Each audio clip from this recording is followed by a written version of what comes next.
Dias atrás eu resolvi ler o livro chamado Elite da Tropa. Ele foi escrito pelo André Batista, Luiz Eduardo Soares e Rodrigo Pimentel. Esse livro aqui foi o que inspirou o filme Tropa de Elite, que se tornou um marco no cinema brasileiro por várias razões, na verdade. Uma delas pelo personagem, o Capitão Nascimento, que se tornou um herói brasileiro, apesar da brutalidade policial mostrada no filme. E quando você lê esse livro, ele é brutal também. Ele é chocante, porque ali dentro está descrita a prática de um esquadrão especial, de uma divisão especial da Polícia Militar do Rio de Janeiro, o BOPE, e como eles simplesmente executavam bandidos, torturavam bandidos, ou seja, era uma máquina de guerra. E eles falam isso em alguns momentos do livro, que eles eram uma máquina de guerra, que eles estavam indo para a guerra, ou seja, os próprios cidadãos brasileiros eram os inimigos a serem vencidos, mortos. Inclusive tem uma parte interessante no livro no qual eles mencionam o seguinte, que quando o BOPE é criado, eles vão para a favela e eles, através da violência, da brutalidade, dos homicídios, eles mostram que eles não estão para brincadeira. E aí o que acontece? É uma reação natural, é um círculo vicioso. Como eles são brutais com os criminosos, os traficantes, sabendo que eles serão mortos pelo BOPE, o que eles fazem é lutar até a morte. Ou seja, você tem uma tropa de elite que mata e os criminosos vão lutar até a morte. E isso vai gerando mais sangue. É aquilo que a gente já falou várias vezes aqui, É o tipo de violência que sempre gera mais violência, porque não tem fim. É um ciclo que não tem fim. E esse livro, ele me deu uma resposta interessante, porque eu fiz um vídeo aqui alguns meses atrás, semanas atrás, não sei quando que foi, mas foi um tempo atrás aqui, fiz um vídeo aqui falando sobre o ódio, Quando surgiu esse ódio? De onde vem esse ódio? E quando você lê esse livro, você vê a brutalidade policial e a brutalidade do crime organizado, dos narcotraficantes, a vida dura das pessoas no Brasil, você vê que o ódio, embora não estivesse tão visível, assim, tão na superfície, ele já estava presente em certas comunidades, em certos grupos, em certos esquadrões da morte, em certas chacinas, ou seja, já estava aí. Alguns sociólogos, como o Gessé Souza, por exemplo, eles dizem que esse é um legado escravagista, esse é um legado da escravidão, da instituição da escravidão no Brasil. Que outros países não têm essa relação porque não tiveram essa instituição. Gessé Souza tem um termo para isso que é subcidadania, ou aquilo que eles chamam de maneira pejorativa, mas já provocativa, de ralé brasileira, que é uma classe de brasileiros que é sub-humano. Ou seja, a polícia pode cometer as maiores atrocidades contra essa população porque eles são sub-humanos. Eles têm menos direitos do que o resto da população. E aí você tem, em grande parte, uma discriminação racial, que de fato é racial, contra negros, contra pardos, mas também uma discriminação social e econômica, os pobres negros, principalmente. E quando a gente vê esses casos recentes aqui de racismo, como a gente viu, por exemplo, com o Matheus, o entregador de app que é maltratado por um sujeito que até onde a gente saiba tem esquizofrenia, mas isso não vem ao caso. Quando a gente vê esse tipo de ato de menosprezar trabalhadores pobres, ou quem vive em comunidade, ou quem é negro, quando a gente vê esses atos, isso é o reflexo dessa sociedade excludente e brutal. Esse livro, Elite da Tropa, é um livro de 2006, ou seja, bem antes do Bolsonaro se tornar uma figura pública e chegar à presidência. Isso aqui foi 10 anos antes. Mas já revelava essas fissuras, que são históricas, na verdade, são seculares. Tem muito tempo. E eu falo isso, eu menciono esse começo aqui, eu faço a introdução aqui para falar sobre esse livro, porque a gente percebe que o ódio não é contra o criminoso. Esse ódio não se volta contra quem viola a lei. Porque a gente tem uma retórica no Brasil, que é essa retórica da lei e ordem, de bandido bom é bandido morto. Você tem esses programas policiais do Datena, do Siqueira Júnior, do Alborguete, do finado Alborguete, e outros programas policiais, Ratinho também, quando fazia isso, que o tempo todo vinham com essa retórica, que é uma retórica que permeia o brasileiro, de que bandido bom é bandido morto, de que é preciso aplicar a máxima lei, e mais do que isso, mais do que a lei, aplicar punições exemplares que têm a ver com tortura ou com a morte do bandido. Como a gente vê nesse livro, Elite da Tropa, que é algo que perpassa também a mentalidade da polícia em grande parte do Brasil, de vingança, de punição. É algo que tem que ser exemplar, tem que crucificar a pessoa em praça pública e deixá-la pendurada lá para servir de exemplo para os outros. Então é isso. E você vê vários casos, nesse livro você vê vários casos disso, de punições, entre aspas, exemplares aqui, para que sirva de exemplo para a favela, para a comunidade, para os pobres. Saibam qual é o seu lugar. Saibam que se você cometer um crime, isso é o que vai acontecer contigo. Então eu falo isso porque hoje, saiu uma reportagem no jornal o Globo, a manchete é: Flávio Bolsonaro diz em depoimento que recebeu instruções de tiro do ex-capitão Adriano da Nóbrega. Se vocês se recordam bem, o Adriano da Nóbrega, ele era um capitão do BOPE, ou seja, dessa tropa de elite, né, dessa elite da tropa, como retrata o livro aqui, que tinha a reputação de ser incorruptível, e isso foi mudando com o passar dos anos, e esse capitão do BOPE, ele é preso, acusado de cometer um assassinato, e depois, em 2014, ele é exonerado da polícia por ter relações com a contravenção. E aí ele vai lá, junto com os colegas policiais também, forma um grupo de assassinos de aluguel. Assassinos por contrato. O que essa reportagem do Globo mostra, tem até um áudio lá, conta, através do depoimento do Flávio Bolsonaro ao Ministério Público do Rio de Janeiro, isso aqui relacionado à investigação sobre um esquema de rachadinha na LERJ, no gabinete do Flávio Bolsonaro, o que ele conta é como ele conheceu o Adriano da Nóbrega e qual era a relação dele com o Adriano, porque ele contratou parentes desse assassino de aluguel, né, desse criminoso, contratou parentes dele para o seu gabinete. Então aqui é o Flávio Bolsonaro explicando como ele conheceu o Adriano da Nóbrega. Ele diz o seguinte: conheci o Adriano dentro do BOPE, ele me dando instrução de tiro, por intermédio do Queiroz, que serviu com ele no batalhão, não sei qual.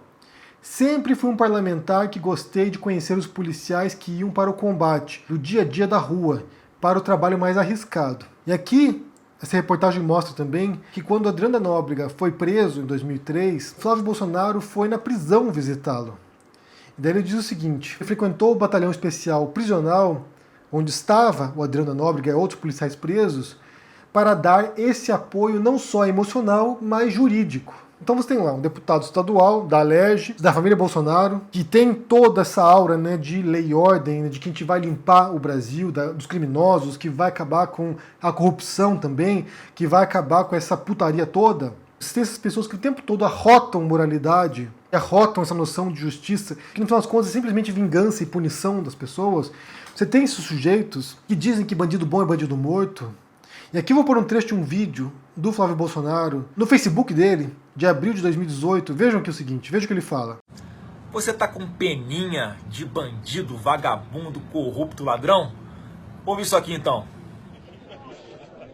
É só você não estuprar, não sequestrar, não praticar latrocínio que tu não vai pra lá, porra. Acabou.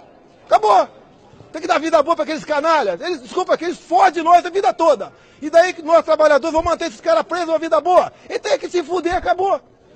Acabou, porra. É a minha ideia.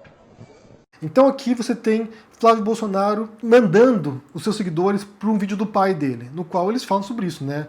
Como eles querem matar bandidos, que bandido não merece estar preso. Prisão é caridade com o bandido tem que ser morto. É o que eles falam. O Bolsonaro tem várias frases nesse sentido. Tem frases defendendo os esquadrões da morte, isso dentro da Câmara dos Deputados, defendendo os esquadrões da morte, defendendo milicianos. Ou seja, você tem sujeitos que, para combater um tipo de crime, o narcotraficante ou o criminoso urbano, para isso eles defendem os criminosos. Criminosos que são os amigos deles, criminosos que são milicianos, criminosos que fazem parte de grupos de extermínio, criminosos que fazem parte de esquadrões da morte, criminosos que fazem parte de grupos de assassinos de aluguel, como era o caso do Adriano da Nóbrega, que recebeu uma medalha do Flávio Bolsonaro, foi condecorado pelo Flávio. E essa relação entre Flávio Bolsonaro e criminosos evadidos da polícia foi debatido durante a campanha eleitoral dele para a Prefeitura do Rio de Janeiro. No ano passado, o senhor defendeu 4 PMs que agrediram uma juíza dentro do batalhão prisional da Polícia Militar. Segundo o senhor, era preciso respeitar a presunção de inocência dos policiais presos.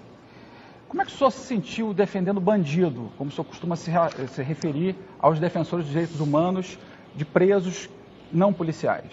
Nesse caso específico, né, eu estava dentro ali do batalhão, eu sou uma pessoa que tem um trabalho muito voltado para a segurança pública, né, não passa a mão na cabeça de bandido, né, pelo contrário, eu acho que ali no batalhão prisional as estatísticas mostram isso, vários acabam voltando ao trabalho normal Mas não no caso dos 4. Mas vou chegar lá. Acaba voltando ao trabalho normal nas ruas, nos batalhões, e como é que esse policial volta depois de ser tratado como um bandido? Ali tinha que ser um local, né, de se investir numa reciclagem deles, não de se pré-julgá-los como se eles já fossem bandidos. Porque grande parte dos que estão ali, ou melhor, a maioria, 99% dos que estão ali, não tem uma sentença transitada em julgado ainda. Agora, nesse caso específico, que eu ouvi dos policiais, é que eles tiveram ali uma série de situações com a juíza, que ela, por exemplo, tomou lá remédio de uma pessoa que precisava tomar remédios controlados. Então não foi uma defesa dos 4, foi que tivesse ali um respeito de ambas as partes. Esse foi meu posicionamento. Mas esse não é o papel justamente das entidades de direitos humanos dos presídios comuns? Sim, tem que ir fiscalizar. Agora, grande parte das coisas que estavam ali estavam autorizadas pela várias execuções penais. Eu não sei se o senhor recorda a ficha criminal dos 4 PMs presos. O Alan Lima foi flagrado num vídeo participando de um assassinato. Sim. O Aldo Leonardo foi preso pela Polícia Federal recebendo uma mesada do NEM da Rocinha. O Aloysio Souza foi preso em flagrante por tráfico e extorsão. E o José Luiz da Cruz foi expulso da PM recentemente por cobrar propina de comerciantes de Bangu. Todos os nomes que você falou, eu nem sei quem são. Se passar ao meu lado aqui, eu não sei quem é. Eu estava defendendo ali uma situação apenas de respeito. Eu acho que houve excesso de ambas as partes. Isso que eu fui contra no momento. Eu não pode tratar uma pessoa que está ali, que ainda não foi condenada, eu não sei não sei qual foi o crime que todo mundo ali cometeu, né, ou é acusado de ter cometido. E a minha situação ali foi de buscar um equilíbrio. Foi essa a minha postura ali. Ele foi na televisão e foi perguntado sobre isso. E ele não tem como responder isso, porque criminoso é criminoso. Se eles são contra bandido, não faz sentido eles quererem a morte de um cara na rua, um batedor de carteira, e querer passar a mão na cabeça do PM criminoso. Se eles são realmente com essa noção de bandido bom e bandido morto, eles não podem, ser contra o narcotraficante e passar a mão num corrupto que está roubando dinheiro da Assembleia Legislativa do Rio de Janeiro, fazendo esquema de rachadinha, porque isso também é crime. E aqui, mais uma vez, devo repetir, o ódio dessas pessoas, o que eles odeiam não é o crime, não é o criminoso, é um tipo de criminoso, é um segmento social, é uma classe de pessoas no Brasil. Eles não são contra bandidos, eles não são contra criminosos, eles até gostam de criminosos desde que sejam ex-policiais, milicianos, eles gostam dessas pessoas, político corrupto, desde que sejam do partido deles, ou amigo deles, ou da cambada deles. Eles gostam de bandidos. O que eles não gostam é de um tipo de bandido. É esse tipo de bandido que eles querem morto. Porque você não vai ver, vamos supor aqui que Flávio Bolsonaro seja punido. Se realmente se comprove que ele fez rachadinha na Alerj, que ele realmente é culpado de corrupção na Alerj, ele, o Queiroz, a Michele Bolsonaro por receber cheques do Queiroz na conta dele, a esposa do Flávio Bolsonaro que recebeu o cheque do Queiroz na conta dela, sendo que o Flávio Bolsonaro disse que não sabe de nada. Vamos supor que se comprove que a família Bolsonaro, essas pessoas vinculadas aqui, são culpadas de fato. Você realmente imagina, você realmente consegue conceber Jair Bolsonaro vindo a público dizendo o seguinte: bandido bom, bandido morto, mate lá meu filho agora. Enterra de cabeça para baixo, porque se ele cavar, tiver vivo e cavar, vai pro inferno. Você consegue imaginar essa cena? Você consegue imaginar Jair Bolsonaro desejando a morte do filho dele, ou da esposa dele, ou do amigo de longa data dele, que é o Queiroz? Consegue imaginar isso? Porque eles não odeiam os criminosos. Eles não odeiam o crime. Eles odeiam um tipo de criminoso, que é o pobre e negro. O criminoso de colarinho branco, se tiver do lado deles, se for da patotinha deles, aí eles dão um jeito de... não. Pede desculpa que tá tudo bem. Flávio Bolsonaro foi um sujeito que, quando o Adriano da Nóbrega foi executado na Bahia, achou que foi excesso de força da polícia. Queria propor uma investigação para que descobrissem as causas da morte do amigo dele, do velho conhecido dele. Bem, não posso dizer que é amigo porque não sei também, mas do velho conhecido dele, com quem ele aprendeu a atirar. Amigo do Queiroz. Esse livro, Elite da Tropa, como eu disse no começo aqui, já revelava esse câncer que estava carcomendo o Brasil, que é esse câncer da violência, da brutalidade, que tem a ver com essa subcidadania que diz o Gessé Souza, que tem a ver com esse ódio ao pobre, esse ódio ao negro, que pode sim ser esse legado da escravidão, de achar que todo um segmento social do Brasil é menos humano. Eu não li a segunda parte desse livro, porque a segunda parte desse livro, lançado posteriormente, que serve de inspiração para o outro filme, que é Tropa de Elite 2, fala sobre as milícias. Mas é engraçado porque tanto o filme Tropa de Elite 1 quanto o livro Na época já, embora o Capitão Nascimento fosse visto como um herói, né, no filme, já me parecia na época, essa foi a leitura de muita gente, até minha na época, olhar com os olhos de hoje e relendo esse livro e revendo o filme que eu revi recentemente também, a impressão que dá é que já era muito crítico disso. Já era crítico dessa brutalidade. Talvez fosse o tipo de filme e o tipo de livro que devesse horrorizar as pessoas. Que quando você lesse ou quando você visse, você pensasse, isso é inaceitável. Isso é um horror. Isso não pode ser aceito. O que aconteceu? O que deu errado? Onde foi que o Brasil errou para chegar nesse ponto no qual a polícia é tão brutal ou mais brutal até do que os criminosos que enfrenta? Então talvez naquela época já fosse uma denúncia. Vejam isso, brasileiros, olhem isso, olhem o horror, se horrorizem. E por outro lado, o que aconteceu foi o oposto disso. A classe média brasileira, principalmente, ficou fascinada de ver uma força policial que era altamente brutal, que era altamente violenta, que era uma força policial assassina. Os brasileiros aplaudiram isso. Então não é de surpreender, e esse é um dos muitos mecanismos aqui que a gente sempre menciona, é um dos muitos mecanismos que nos traz até hoje. Que você tem no poder o Bolsonaro é porque toda essa linguagem, toda essa retórica, todo esse espírito de punição e de vingança foi crescendo, foi sendo alimentado. Era como um bichinho que tivesse ali, que foi sendo alimentado dia após dia, e se tornou um monstro, e esse monstro saiu do controle. A família Bolsonaro nunca quis realmente que bandido bom fosse bandido morto, mas apenas um grupo específico. Porque a turminha deles ali, milicianos, esquadrões da morte, assassinos, dentro da polícia, esses foram protegidos por ele. Eu vou repetir aqui o que está na reportagem, que ele ia na prisão para dar apoio não apenas emocional para os criminosos policiais, mas jurídico, defendendo policiais bandidos. Essa é a família Bolsonaro. Tem uma frase que foi muito dita, né, no último ano, que os brasileiros votaram achando que estavam elegendo o Capitão Nascimento e, no final dos contos, estavam elegendo o chefe da milícia. E foi isso. O que foi posto no poder foi basicamente um braço da milícia, que deixa de ser uma força regional, carioca, nas favelas cariocas, para se tornar uma força política. Isso é mais assustador ainda, porque se já era difícil combater esse câncer quando era apenas a banda podre da polícia, é muito mais difícil combater quando se trata da política agora.